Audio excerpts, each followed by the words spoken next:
Welcome, everybody. Welcome to HED Talks. I want to say two quick things. First of all, Amnon and Esther, welcome back. You haven't been here in like 2 months. 1 month. See? See? Yes. Absence makes the heart grow fonder. It felt like longer. So I hope you had a great trip. And then I also want to introduce everyone to Sylvia, who's sitting in the back right here. Sylvia, she is our. See me now. It's dark. I know. She's the. She is one of our summer interns, so you'll see her around until August, right? Yes. Yeah, she's going to be with us until August. So we'd like to. So thank you, Sylvia, for being here. Yeah. Okay, so we're going to get started. We're going to be talking about somebody really special in our second in our series on women. Everyone's saying women. Great. The men are saying women. What is it, Pat? Tell them what it is. Great. It's great women. Yes, it's great. Yes, it's great women in history. And today, like last week, who remembers who we did last week? Yeah, we did Catherine the Great. Now, I'm not going to be able to do, I can't do a review. No. Because there's too much. There's way too much. I have 91 slides just on Cleopatra. So we're just going to, if you would like to have a review on Catherine the Great, because that was pretty amazing, that story. It is up on YouTube. Do you know that? You can watch these on the YouTube channel. So if you want to, and that's thanks to John that we have that. Yeah, go right ahead. Thank you, John. All right, so you can watch Catherine the Great. All right, so today you already know who we're talking about. I don't even have to tell you. Elizabeth Taylor. Yeah, Elizabeth Taylor. Yeah, we're going to talk about Elizabeth Taylor. We're going to talk about Cleopatra, but I'm going to tell you the real story. Oh. Yes, it's a big uh-oh. I'm afraid that a lot of the men in the audience today are going to be so mad at me. You're going to be mad at me, I'm afraid, but let's get started. Let's get into it. We're going to be talking about the real Cleopatra. I'm going to be telling you the true story of Cleopatra, and we will be looking at some of the myths and identifying them as the myths. Okay, so right off the bat, we're very familiar with Egypt, right? Cleopatra is the queen of Egypt. All right, so she's the queen of Egypt, and we know all of the iconography of Egypt, don't we? Mm-hmm. It was a sensation when the Rosetta Stone cracked open the mystery of the Egyptian hieroglyphs. Remember that? Mm-hmm. Well, I mean, I know you weren't alive when that happened, but we know all the iconography about Egypt and and all of its traditions, right? We know about its creation stories. We know about the major gods. Who hasn't heard of Osiris and Isis? Right? Right? You know them. And we know the pantheon, correct? Isn't there a great pantheon of Egyptian gods? Yes. We know the monuments, the great landmarks. Who hasn't seen this? Right? Yeah. We're all familiar with this. If Peggy were here, she'd probably tell us that she's been there. Right? Yeah, oh, have you been there? Yes. Oh, my goodness. Yes. All right. So we do. We have. They're also the last of the ancient wonders of the world, right? That's correct. Any of the others are the only one left. That is correct. What Pat's saying, if you couldn't hear her, is the pyramids of Giza are the last of the 7 wonders of the original 7 wonders of the world. Yes, that is true. That is true. And then we know these temples and these monuments. All of this is very familiar to us, isn't it?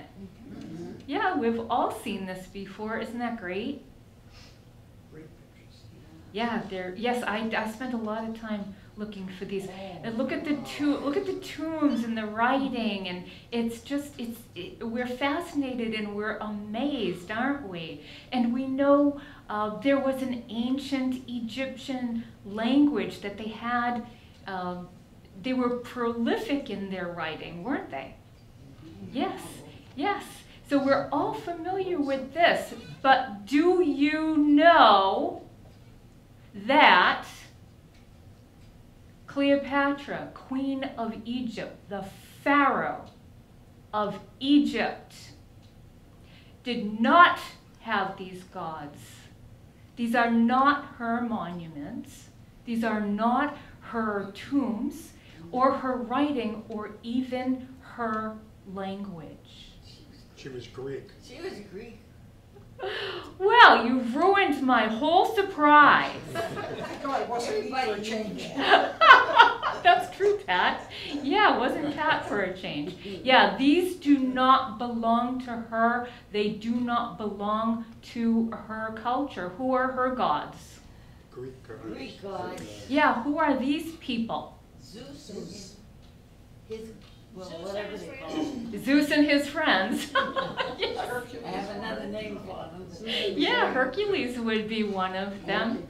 Yes, yes, yeah, the Greek gods in Olympus, right? And what are her monuments? Well, the Pantheon is one. And temples and tombs, and what is this? Wow. These are the ruins of the Oracle of Delphi, right? Yeah. And then, you know, we're doing great women. I could have chosen the Temple of Zeus, but I chose Artemis. Why would I do that? Because we're doing what? Great women. So I chose a reconstruction. Of course, this doesn't exist anymore. A reconstruction of the Temple of Artemis. And this is her writing. This is her writing. Because as many of you already said, Cleopatra is not Egyptian. Cleopatra is Greek. She's Greek. Now, how did that happen? Well, How did she took the wrong bus? Alexander the Great. Oh, you're all way ahead of me. That's exactly right. Alexander the Great in 332 BC. He has the most amazing life story. And it's so fast. Doesn't he do this so quickly? He just conquers the whole, that part of the world in a very short amount of time. And Egypt is a part of what he conquered. Look at what he did in a few years. Yeah, he did What, Effie? He did that. Wait a minute, Effie, I have to figure out where you are. She's over here. All right, because I hear your voice there and I'm looking over there. That's amazing, isn't it? It is absolutely astounding. It's absolutely amazing. He starts right here in Macedonia and look at what he's done. Look at what he has conquered. He's conquered a great deal. Well, aside from Babylon, Babylon was one of his favorite spots, but so was Egypt. He really loved Egypt. And he wanted to build a city, Alexandria. Yeah, no ego there. No, none at all. No ego there. But he builds this port city, but it's a great Hellenistic port city, and it's in Egypt. And not only is the city itself phenomenal, but it also has one of the ancient 7 wonders of the world. Can you guess, Pat? Do you know which one it is? Library. No. There's the library, but that wasn't one of the 7 wonders. Oh, it was. The lighthouse, exactly. Should have been. Yes, the lighthouse, yes. The lighthouse of Alexandria. All right, now I've got a little clip here, and we're going to just take a little tour through the great city of Alexandria. Are you ready? I'm ready. Seatbelts. Seatbelts on.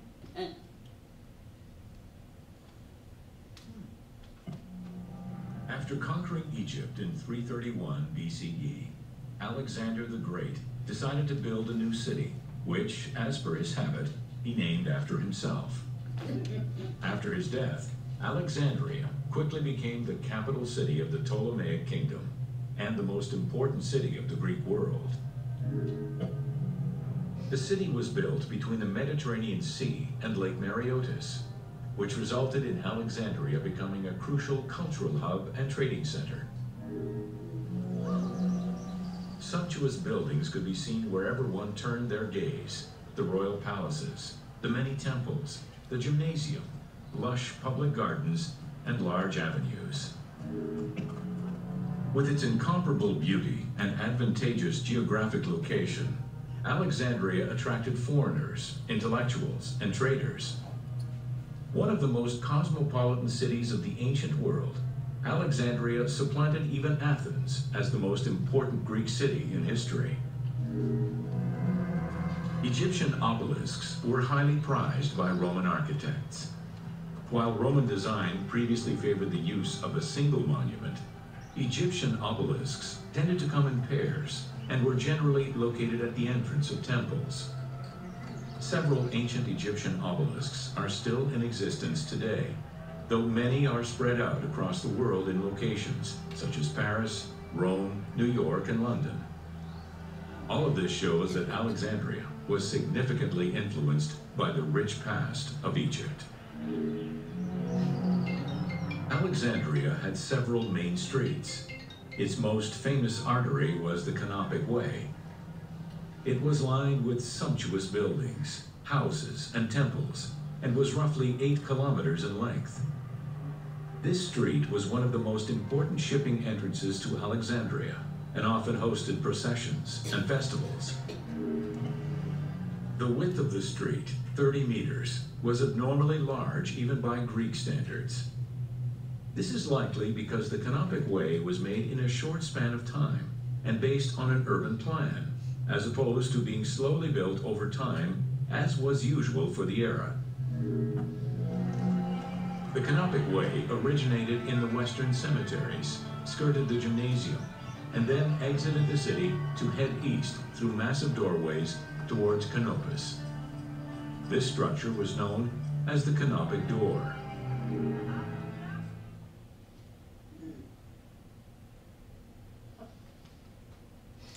I love those reconstructions. It's amazing what they can do with the computer. Camels running around? That was amazing. Well, yeah, they might have maybe they neglected to think of that. They needed you there, Edith. But the most curious thing happens not too long into his conquering bonanza. In 324, what happens to Alexander the Great? He went and Died of a died. mysterious disease. Yes, he dies. He died mysteriously. He was only 32 years old. Yeah, we don't know what killed him. We don't know, but he's so he's passed away. What if Can you imagine if they hadn't killed him, he would have conquered the rest of the world? he would have? There's no question about it. Yes, you're a proud Greek person. I can see this. So in other words, Yes. instead of not understanding, we'd all be speaking Greek. That's exactly right. Yes, we'd all be speaking Greek. You're right. You're right. You're right. All right, but yes, under very mysterious circumstance, this amazing man, this incredible man, he dies. He's 32 years old. He's in Babylon at the time. That was one of his other favorite places that he wanted to restore to its greatness. And when he dies, his body, of course, they want his body to go back to Macedonia, correct? Mm-hmm. Yes, but on the way, one of his generals has the body of Alexander the Great detained in Memphis, the city of Memphis in Egypt, and there it stayed. So Ptolemy, he wants this great treasure. Wouldn't that be a fantastic thing to have in Egypt? And so he delays the body for a very long time, and then eventually they do get the sarcophagus is returned. Here it is. That's the sarcophagus, and that is in the museum in Istanbul today. Istanbul? Now Istanbul. they go to Turkey. Yes. Yep. So that's the that's the sarcophagus. But for a long time, that was in his body was in Egypt. All right. Now, because he died so young, do you think he thought to set up an heir to his empire? No. No, he was only 32 years old. It just didn't even occur to him to do that just yet. And so what happens is it is divided. The empire is divided among his four generals. His four generals. And so who gets Egypt? My friend Ptolemy. Your friend Ptolemy. Which Ptolemy? Do you know how many Ptolemies there are? He was the first. Yes. Yes. So the very first. Now this is the guy that detains the body of Alexander. This is him. He detained it. He wanted the body to be memorialized in Egypt. So this is Ptolemy the First. Okay, and the reason why I say which one is because every male child after him is named Ptolemy. I'm not kidding. Look. Wow. Oh my. Ptolemy. There's 14 of them. All right. Well, you see Cleopatra. Look at, they keep naming. This is so confusing. I don't know why they would do this. Talk about identity crisis. Right? Now, this is how bad it is. I just want to point this out to you. This is how bad it is. Okay, so the brothers of Cleopatra. We have Cleopatra, okay? She's got Arsinoe, Berenice. Those are her sisters. And then look, she's got two brothers. Yeah. She has Ptolemy the 13th and Ptolemy the 4th. Their two brothers are named Ptolemy. George Foreman did it with his four boys. They're all George. He really? Yeah, Oh, I didn't know. All four children are named George. Yeah. I did not know that. I didn't know that. So they're all so they're all called Ptolemy, and for that reason, I'm pointing this out to you because from here on out, I am going to say Cleopatra's father or Cleopatra's brother. Does everyone agree with that? Yep. Yes. All right, that is a good plan, I think. All right, now there are, just so you know, Cleopatra is Cleopatra the 7th, because you can see all the Cleopatras there are. Oh my goodness. I think, I'm not exactly 100% sure, but I think that Alexander the Great's sister's name was Cleopatra. Is that right, Effie? Do you know? I don't know. I think he had a sister. Actually, Sylvia, do you have your phone with you? Mm-hmm. I think that if you just want to Google that, I think Alexander the Great had a sister named Cleopatra, and that's why that name keeps coming down through history for us. All right, so we're just going to say her father, her brother, as we tell the story, all right? That'll just make things a little simpler. Okay, so we're coming down through about 300 years of generations of the Ptolemaic dynasty. And we come to this guy, all right? Of course, we know what his name is. Yep. Okay, yes. And he is, yeah, he's the father of the Cleopatra that we are highlighting today. Now, throughout this whole dynasty, the Ptolemaic dynasty, it doesn't go smoothly. There is, through all these generations, power struggles. Her father is no different. It is absolutely no different. He is in a power struggle with his brother, who's probably named Ptolemy. I wonder who wins. Yes, who won? They're in a power struggle, and what Cleopatra's father thinks is the smartest thing for him to do to get out of this and to win is to go to Rome. Who's the big power at the time? Caesar. Yes, all right, Rome. So Rome is the big power at the time. So her father feels like, what I need to do is I need to go and I need to pay. He's got to pay for soldiers to come and fight for him. So he has got to travel to Rome. That takes a little time, right? Takes a little time. He's on this mission, and it's thought that he brings Cleopatra with him. She goes to Rome with her father in order for him to secure troops, an army that will come and fight against his brother and put him on the throne. That's his ambition. He goes and he is successful. They agree to back him.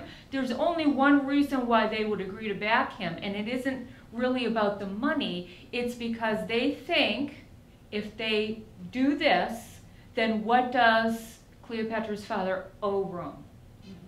Allegiance. Allegiance. So they're really looking for a puppet leader in that country, aren't they?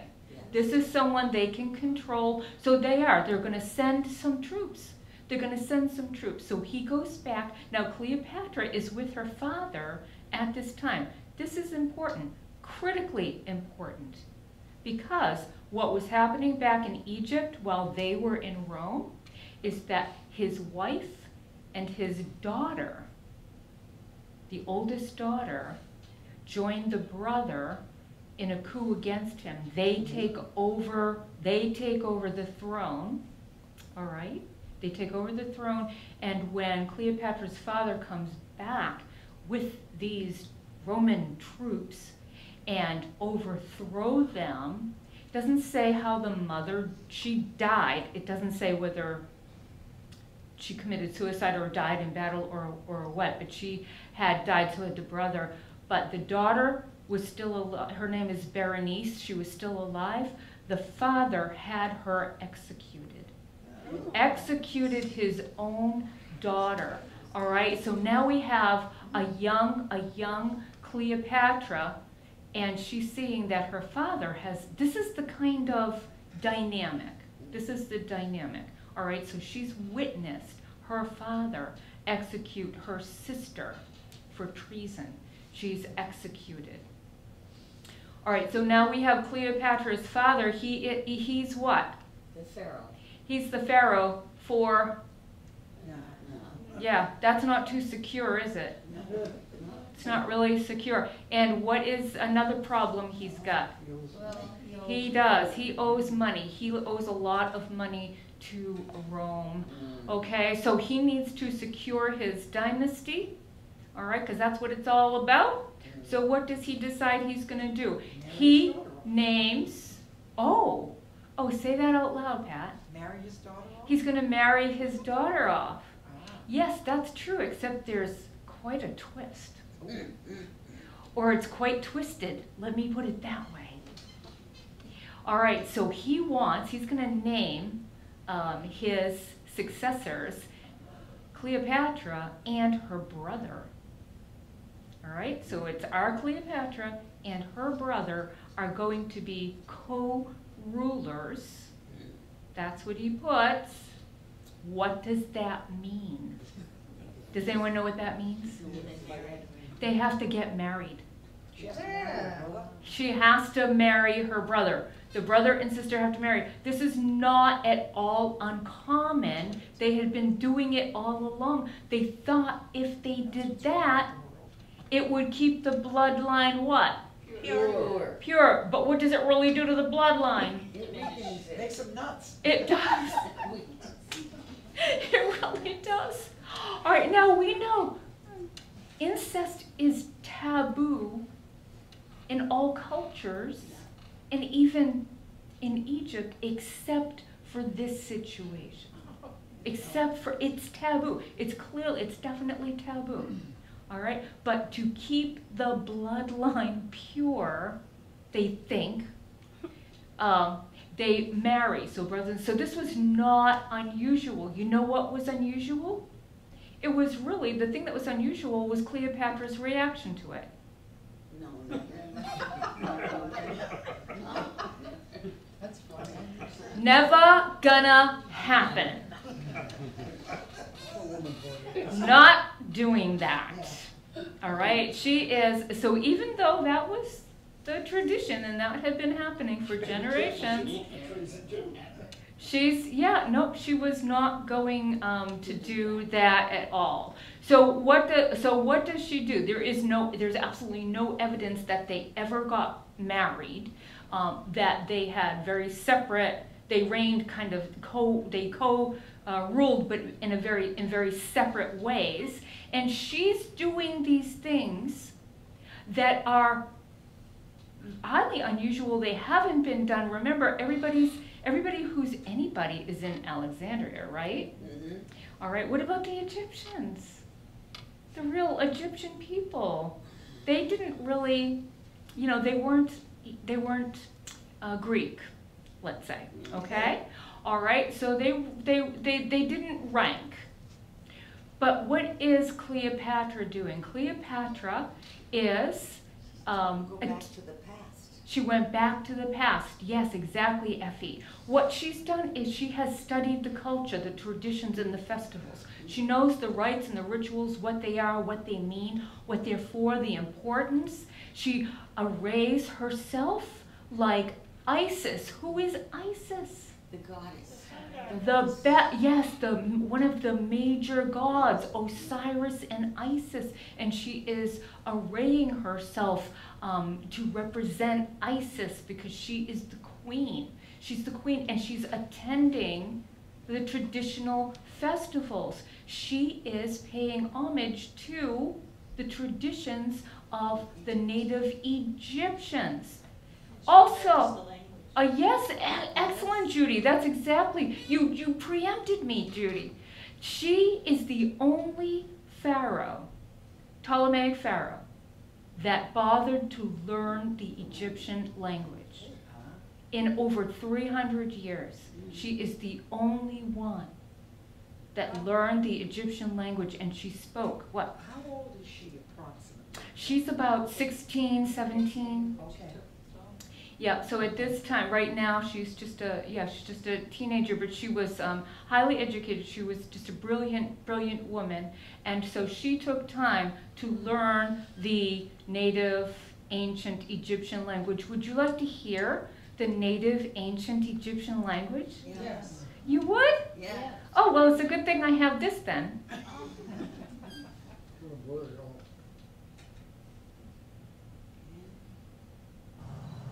حتى بتنيسو أنوبو تبيجاوث إميوات نيبتا جاسر برد خيروتا حدقت خاقاغو لابد نياماخو إميراغ نواو خشوت إميراغ شميو تيامينتي بيشات زغا كوغي ملاخراو جادف أناك ناجس دي حولي حار حوغيتي مشعر هي الروقشنيت حسيو نيبا فوابوتف بحنا وحلة جمينتي جارنا والواتش نيبات يناوت خو قامنا يمس مشعا وجاد ناي نحوه سجدتنا يمي حتى. Good enough? Did you have enough? But you got a little taste of it, right? That is the ancient Egyptian language. Isn't that cool? Is there any trace of it in other languages, or Oh, I'm sure. Oh, absolutely. to I'm absolutely positive there must be, but I didn't research that. But I'm sure. Did it sound like anything to you? Is that what you're asking? They had a lot of Yeah, it did. Yes, it did. I picked up on those. I picked up on those notes as well. Like it did remind me of other languages. So there's no question in my mind. But I haven't had time to research that. But I definitely could. It's something very, very interesting. The other thing she did.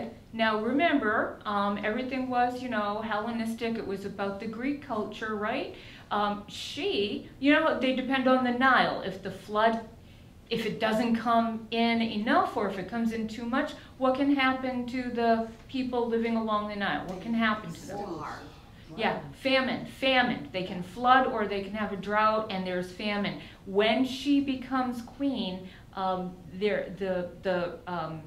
the rains are low. It's low, and so what she has done is she has created a reserve for the poor.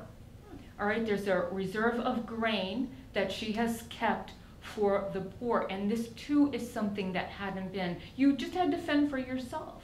All right, but she is taking care of these things.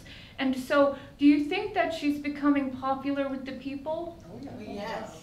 Yeah, she's becoming very, very popular with the people. Now remember, her brother, he's co-ruler. He's just hanging out with the cool people in Alexandria though, right? Yeah.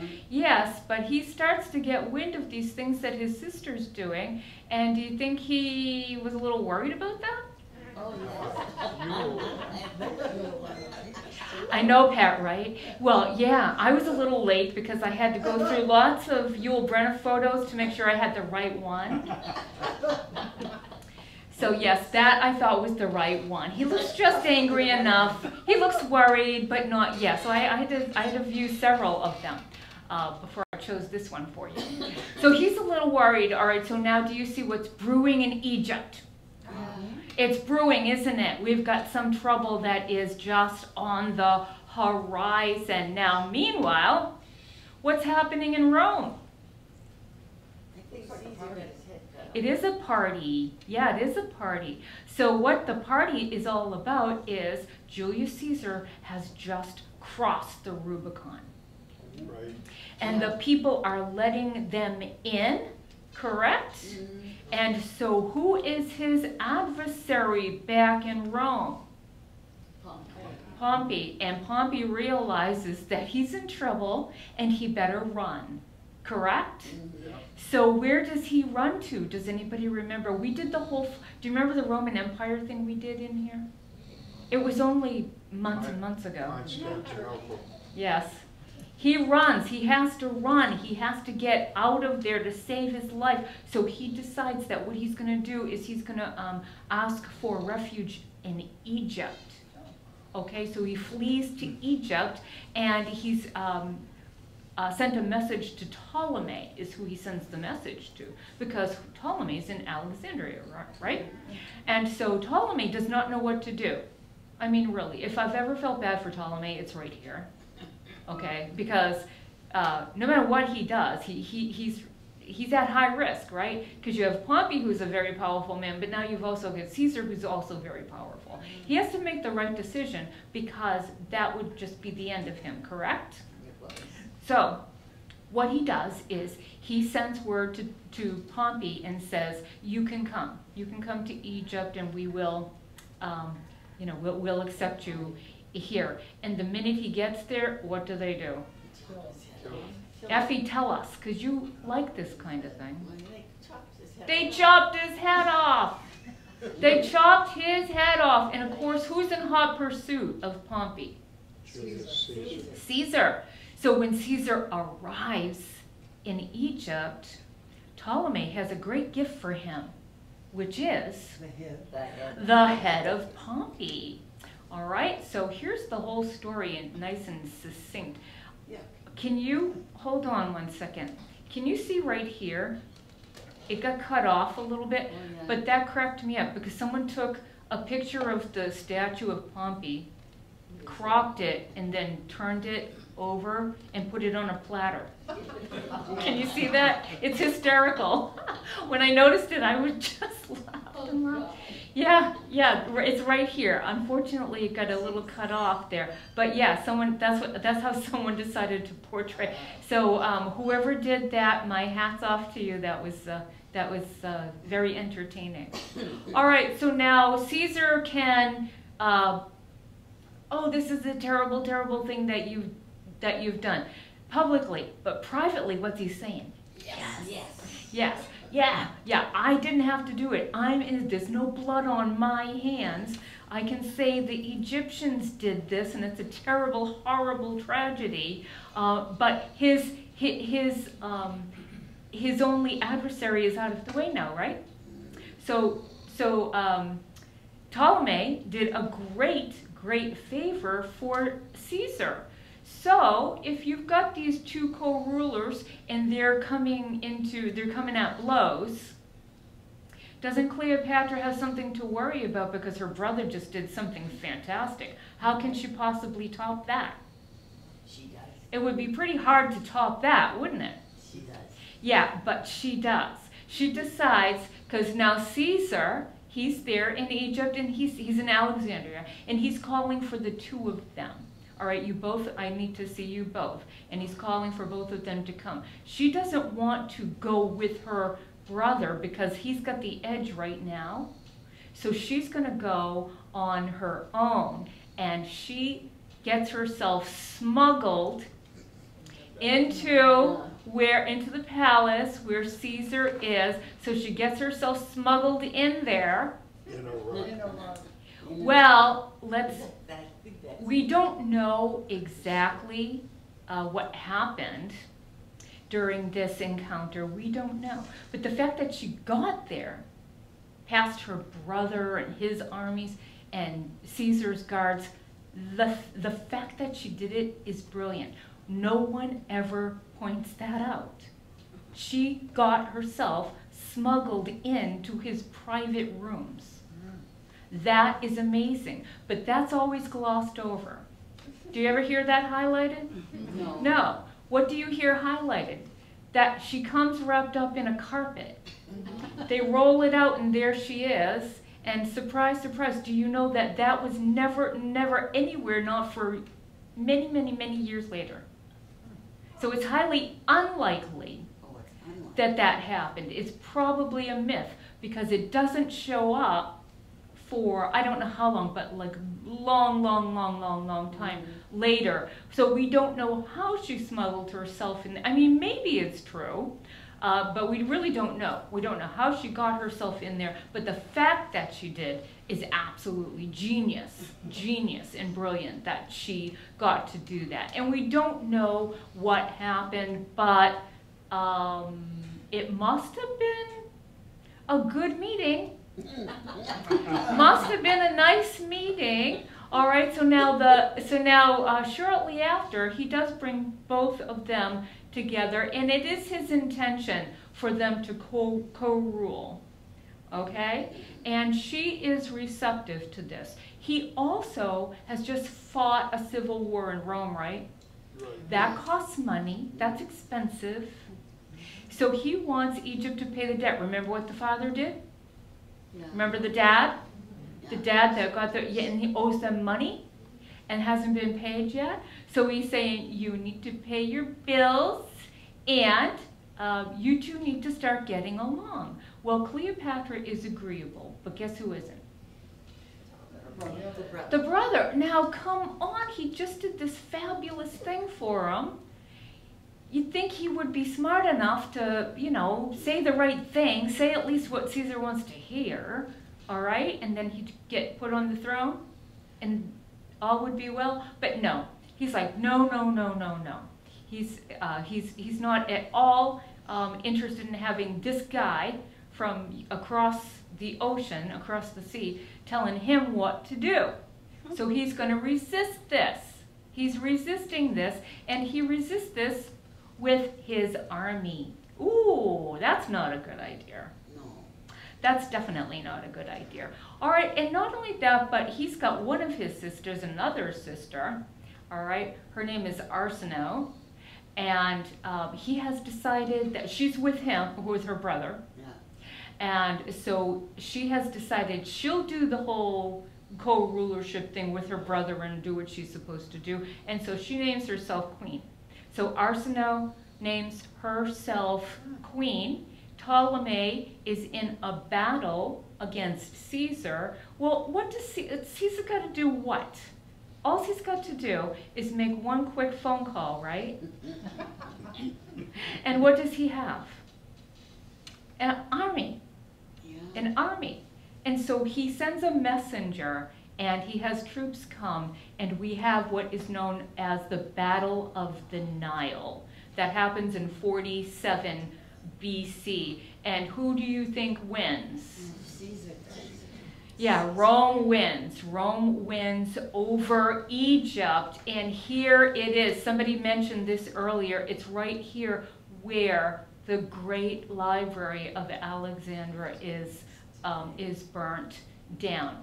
So let me just give you a little background on this amazing place. Near the district of royal palaces and within the Moseon was the most famous library of all antiquity. The Library of Alexandria was built to house all of human knowledge. At its pinnacle, the library was believed to contain over 700,000 parchments.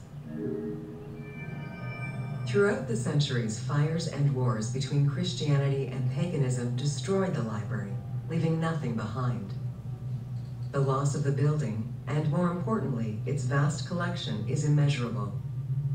As no descriptions are available, the team's rendition of the Library of Alexandria was inspired by the visuals of the Library of Chalcis at Ephesus. While much of the collection was purchased at the government's expense, the library also obtained books through other means. Any books owned by travelers coming through the city were seized to be copied for the library. The copy would then be returned to the owner, and the original entered into the library's collection. Alexandria offered unrivaled intellectual and cultural attractions. Eminent scholars from Athens, Rhodes, and other Greek centers traveled to the city to learn and engage with other free thinkers. Both the Moseon and the library were at the center of groundbreaking ideas and creative expression. The great minds of antiquity were usually well versed in many disciplines, which were often associated to specific schools of thought. The Peripatetics, the Stoics, and the Cynics were among the most well-known schools of the time. It is clear that Alexandria lived up to its fundamental role as a city for intellectuals, nurturing many great minds whose impact reverberates through our modern world. Hypatia of Alexandria was a Greek mathematician, philosopher, astronomer, and inventor. Though born in Greece, she eventually migrated to Alexandria, like many great minds of the time. It is there that she became the head of the Neoplatonist school of Alexandria. From most accounts, she was highly respected by her fellow Alexandrians, both as a teacher and a philosopher. With her death, the age of great ancient scientific discoveries came to an end. Callimachus was born in Cyrene and educated in Athens. After his studies, he moved to Alexandria to work in the great library. A poet and a critic, he strongly rejected the epic format of Homeric poems, and instead fervently supported a shorter, more judiciously formulated style of poetry. His epigrams and elegiac poems were emulated by later poets. His work was extremely popular, second only to Homer's own works. It was in Alexandria that mathematician Euclid, the father of geometry, wrote the Elements, laying out the foundational work of what would become modern algebra and number theory. Euclidean geometry would become one of the most influential systems in the evolution of mathematics. How do you calculate the circumference of the Earth? With a camel, 2 sticks, and shadows cast by the sun. This is what Eratosthenes of Cyrene described in his principal work, Geography, while he was director of the Great Library of Alexandria. He is credited for the invention of the armillary sphere around 250 BCE. The earliest known and most complete armillary sphere of antiquity was the Meteoroscopion of Alexandria, with an imposing 9 rings compared to the 3 or 4 of most other astrolabes. Known as the zodiac krikatoi amongst the Greeks, the Meteoroscopion was used to determine the location of celestial bodies around the Earth. Every self-respecting astronomer of antiquity would have sought to use this tool to better understand the celestial movements. Pythagoras of Samos was a well-known and respected philosopher and mathematician. He is best known for the Pythagorean theorem. However, there is proof that the theorem existed in Babylonia and India long before Pythagoras was born, casting some doubts as to who exactly originated the theorem. Is that great? Yeah. What a place that library must have been. What a travesty Oh, yeah. that it's gone. It was the Google of its time. It was definitely the Google of its day. Yes, that's a very good way to put it. All right, so now we have Arsinoe and we have Ptolemy. There's a battle. Rome won. Ptolemy dies. He drowned in battle. The Battle of the Nile. Yes, Arsinoe is captured and she is imprisoned. She's imprisoned. All right, so who's left? But yeah, who's left but Cleopatra? And so she is named. So Caesar places her on the throne by herself, right? Is she Yeah. the first woman? No, no. I did not know she was Pharaoh. Yep, she's Pharaoh. Pharaoh. All right, and we know that they were able to work together really, really well because She had a son. they had a baby. Yes, they did. Yes, they had a boy. Remember Caesarion? Yes. Caesarion was born shortly after this, and Cleopatra ultimately goes to Rome. She goes to Rome, and when you have a big battle like this, and you're the victor, what happens in Rome is there is a grand parade down the main street, right? And all the people are there to cheer you on. And what's happening with your captors? They paraded. Yeah. They're paraded along with them, and that's exactly what happens to Arsinoe. She is bound and dragged down the main street in a parade of all the Roman people, well, that were there, and Cleopatra is there, and she sees this.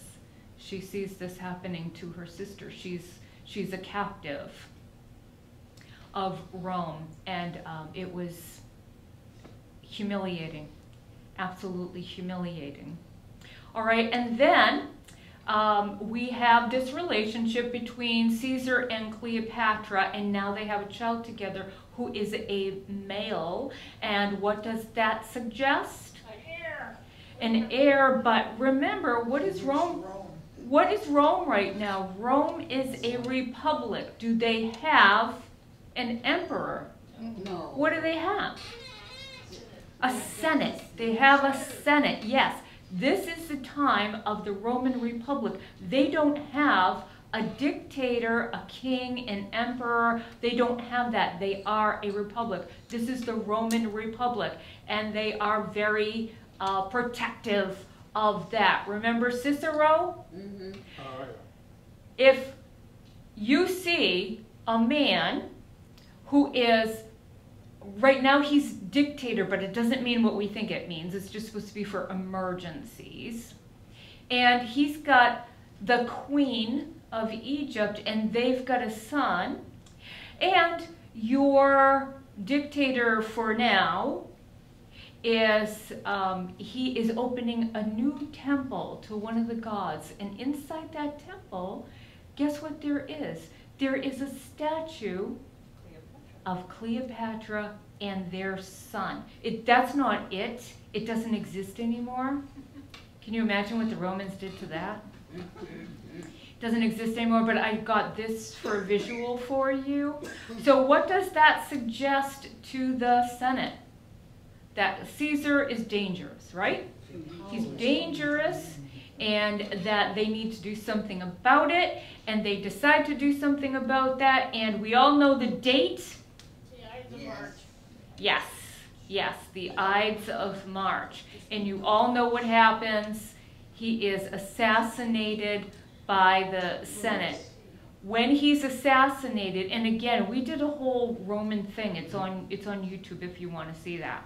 But we're doing Cleopatra today. When he dies, everyone is shocked and surprised to find out that his heir is not Caesarion, his son. His heir is his nephew. His nephew is his heir. This is Octavian. Remember Octavian? Yeah. Yeah. So now Cleopatra had been kind of hanging around Rome for a little bit because she thought after he died that, you know, maybe the people would want her son Caesarion, but nope, they were going for Octavian. So what does she have to do? Go back. She's got to get out of there. She's got to get out of there pretty quickly, yes. Looking back and you- All right, so Octavian comes to power. He's the heir, and he forms the second triumvirate, and it is Octavian, Lepidus, and Mark Antony. Oh, there's a name that we're all familiar with, right? There's a name we all know. Lepidus, well, look at the person who put this together. This slide made him really little. I thought that was so funny because he really didn't last very long. He didn't last long because he wasn't doing a great job. So he wasn't in there for too long. So Octavian wants to really kind of strengthen the alliance with Antony. So he has his sister marry Mark Antony. Octavian's sister, Octavia. Here we go. What is this thing? Can anyone have their own name? Yeah. All right. So she's going to marry Antony. They get married, and then he divides up the empire. So it's easier to manage if you divide it up. And here you see Lepidus was kind of taken out of that fairly quickly. So you've got Octavian, and you've got Antony, and Antony is where? In the east. Egypt. He is in, yes, he is in the east, and so he's in there with Egypt. And what happens between Cleopatra and Antony? Yes, yes. So they have an affair, and actually, they also have children together, right? Yeah. Right. Yeah, they become quite a little family. They have twins first, a girl and a boy, and then they have a third baby. And so there's some kind of propaganda is going around. Octavian is saying that Antony is becoming Egyptian. He's dressing Egyptian. He's also upset with him because Antony decides he's going to divorce Octavia in order to marry Cleopatra. He is also giving Cleopatra lands, right? Yeah. Without the Senate's approval. All right, he's not running this by anybody. And then the worst thing of all is that Cleopatra is enunciating the fact that Caesarion is what? The son of Caesar. So she's saying this, and she's saying this quite a lot. And so ultimately, Octavian feels he's got no other option except to what? Declare war, yes. And so that happens, and we've probably all learned this. The Battle of Actium in 31 BC, right? And we know who wins, correct? Octavian wins, yes. And so now Antony and Cleopatra, they are in some trouble. Cleopatra, her reaction to this loss, this great loss, is that she's got some serious work to do. What does she have to do for her children? Protect them. She has to protect them, exactly, especially Caesarion, because what's going to happen to him? So she's trying to hide her son. So she is trying to protect her children. She's trying to set that up, and she's trying to get her son, Caesarion, her firstborn, hidden. And then once she feels like she's done everything she could for that, she herself goes and she hides in a pre-built tomb. You know how they did that in Egypt. They built tombs, and so she goes and she hides. When she did that, Antony, who his reaction was to get drunk and stay drunk. The loss hit him hard. He got drunk and he stayed drunk. And when she disappears into her tomb, he thinks that she's committed suicide. So he stabs himself. He stabs himself. And his guards, his men, the men that are still with him, they can't believe he's done this. So they take him right away to the tomb of Cleopatra, and it said that he died in her arms. He died in the tomb in her arms. Now, Octavian's in Alexandria at the time. This is somewhere near. They don't know where this tomb is today, but it's somewhere near Alexandria. Now Octavian's there and he calls her, he wants to meet with her, all right, because now we've got to decide what we're going to do from here. She goes and she meets with Octavian and she's got to negotiate. She has a couple of things that are important to her, okay? One is her children. Her children, that's really all she's thinking about is her children. So she says to him, I will abdicate. I will give you no problem. I will abdicate. I'm asking for two things. I want my children to be able to keep their lands and titles, and I also do not want to be brought back to Rome what happened to her sister. She saw that, remember? She saw what happened to Arsinoe, and she does not want that to happen to her. Octavian says, the only thing I can tell you, the only thing is that you will not die, but that is all I can promise you for right now. The next morning, she hears from the messenger that she will be brought back to Rome. She'll be brought back to Rome. And so what does she do in this situation? She believes she's taking care of her children. Antony is dead. And so she is going to kill herself. Now, one of the myths is that she has a poisonous snake bite her. Another is that it was definitely poison. But one of the things, imagine thinking like this. One of the things that she is known to have done is to play around with poisons. She played around. She tested out poisons because she wanted to find out what would kill me the fastest and without much pain. Imagine living a life where you're thinking like that. Very, very sad.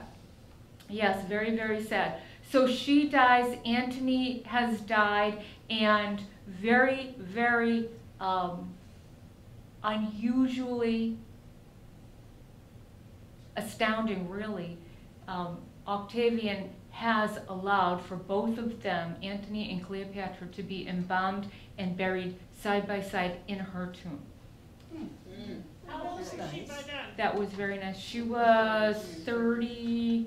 How old was she? Sophia, did we ever find out about... 39. She was in her 30s. Judy said The 39. sister of Alexander, that's what he was named for. Yeah. That was Cleopatra of Macedon. Okay, so yeah, so he had a sister Cleopatra. And how old was Cleopatra when she died? Judy said 39. Oh, 39, we already know. All right, yes. All right, so he allowed them to be embalmed and buried in her tomb in Egypt, which is amazing. That really never would have happened. That was gracious beyond belief. What happened to the children, though? What happened to the children? Caesarion was assassinated. Caesarion was assassinated. The 3 children with Mark Antony, this will blow you out of your seat. Really? Hold on. The children, yes, buckle in. The children were sent to be raised by Octavia. Oh, really? Remember? Yes. The divorce, he cheated on Octavia. So the ex-wife, Very well. is raising the children of her husband's lover. Yeah. All right. I hope she treated them nicely. I hope she didn't take it out on the kids. It wasn't their fault. Yeah. It wasn't their fault. All right. And so this is so critical in history. We don't want to miss the importance of what just happened. Okay? After 3,000 years, Cleopatra is what? The last pharaoh. 3,000 years. In this moment, in this one moment in time, we have the last pharaoh of Egypt. After 3,000 years, we also have the end of the Roman Republic. In this moment, with these people, a handful of people topple the Pharaonic dynasty and the Roman republic. I'll let that sink in a sec. All right, now I said we're going to be real. I said we're going to be real. I have a little bit of reality. Sorry, guys. Uh-oh. All right? All right, so when we think of Cleopatra, of course there was no selfies back then, right? So we don't have photographs of her. So she's come down through history. Is this what we think of? Yeah. Yeah, you kind of get that sort of an image. Hollywood, somebody said Elizabeth Taylor before. All right, so this is what we do have. This is thought to be Cleopatra. All right, and we do have coins, Cleopatra coins, and that is her likeness on her coins. So she really does not look the way she's been depicted through time. Were you just saying wow? It is, it's a big wow, isn't it? Yeah, it is, it's a big wow. These guys will never talk to me again. Michelle, Yes. perhaps that was attractive to the people there in that time. I think so too. I don't think she's unattractive, but she's not. But she's not. But this is what. That's what we think. Yeah. Beautiful. She's not glamorous at all. All right. So now let's take a look at what she really did. I want to take a look at what she really did because we're talking about great women. She had an enormous impact on history, maybe the most enormous impact on history. So that alone, right? Right. But let's take a look at her reign. She stopped civil war and she united Egypt. Remember, they were just going through power struggle after power struggle after power struggle. All right. She, during her reign, kept Egypt independent from Rome. Her father probably would not have been able to do that, but she did it. She improved the economy. She took care of the poor.